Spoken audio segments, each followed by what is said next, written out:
I called this meeting today in order to discuss our manufacturing plan. As I'm sure you're all aware, with the credit crunch and the global financial crisis, we're obligated to look for more cost-efficient ways of producing our goods. We don't want to have to be looking at redundancies, so we've outlined a brief plan to implement the just-in-time philosophy. We have two basic points that we want to focus on. First of all, we want to reduce our lead time. Why would we want to do that? I think this is not an area that really needs to be worked on.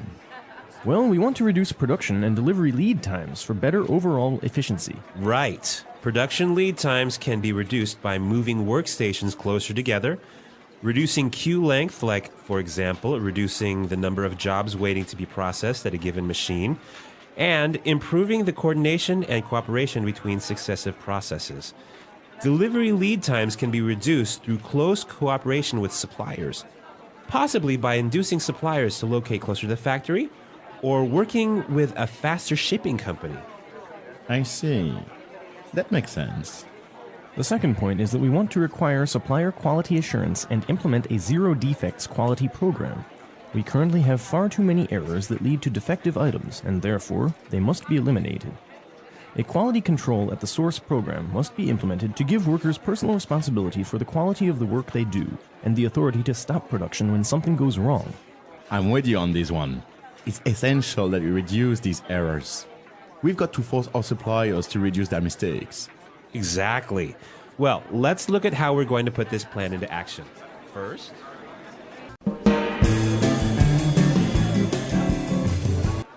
I called this meeting today in order to discuss our manufacturing plan. As I'm sure you're all aware, with the credit crunch and the global financial crisis, we're obligated to look for more cost-efficient ways of producing our goods.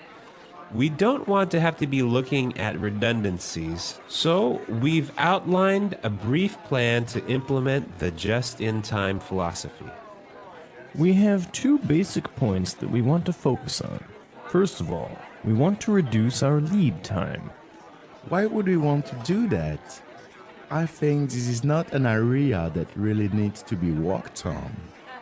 Well, we want to reduce production and delivery lead times for better overall efficiency. Right. Production lead times can be reduced by moving workstations closer together, reducing queue length, like, for example, reducing the number of jobs waiting to be processed at a given machine, and improving the coordination and cooperation between successive processes. Delivery lead times can be reduced through close cooperation with suppliers, possibly by inducing suppliers to locate closer to the factory or working with a faster shipping company.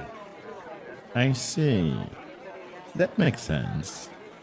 The second point is that we want to require supplier quality assurance and implement a zero defects quality program. We currently have far too many errors that lead to defective items, and therefore, they must be eliminated. A quality control at the source program must be implemented to give workers personal responsibility for the quality of the work they do, and the authority to stop production when something goes wrong. I'm with you on this one. It's essential that we reduce these errors.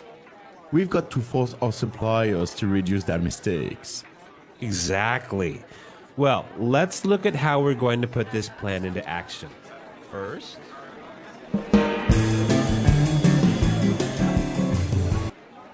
I called this meeting today in order to discuss our manufacturing plan. As I'm sure you're all aware, with the credit crunch and the global financial crisis, we're obligated to look for more cost-efficient ways of producing our goods.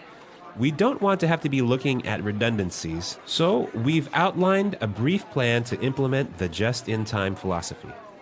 We have two basic points that we want to focus on. First of all, we want to reduce our lead time. Why would we want to do that? I think this is not an area that really needs to be worked on. Well, we want to reduce production and delivery lead times for better overall efficiency. Right. Production lead times can be reduced by moving workstations closer together, reducing queue length, like, for example, reducing the number of jobs waiting to be processed at a given machine, and improving the coordination and cooperation between successive processes. Delivery lead times can be reduced through close cooperation with suppliers, possibly by inducing suppliers to locate closer to the factory or working with a faster shipping company. I see. That makes sense. The second point is that we want to require supplier quality assurance and implement a zero defects quality program. We currently have far too many errors that lead to defective items, and therefore, they must be eliminated. A quality control at the source program must be implemented to give workers personal responsibility for the quality of the work they do, and the authority to stop production when something goes wrong. I'm with you on this one. It's essential that we reduce these errors. We've got to force our suppliers to reduce their mistakes. Exactly. Well, let's look at how we're going to put this plan into action. First,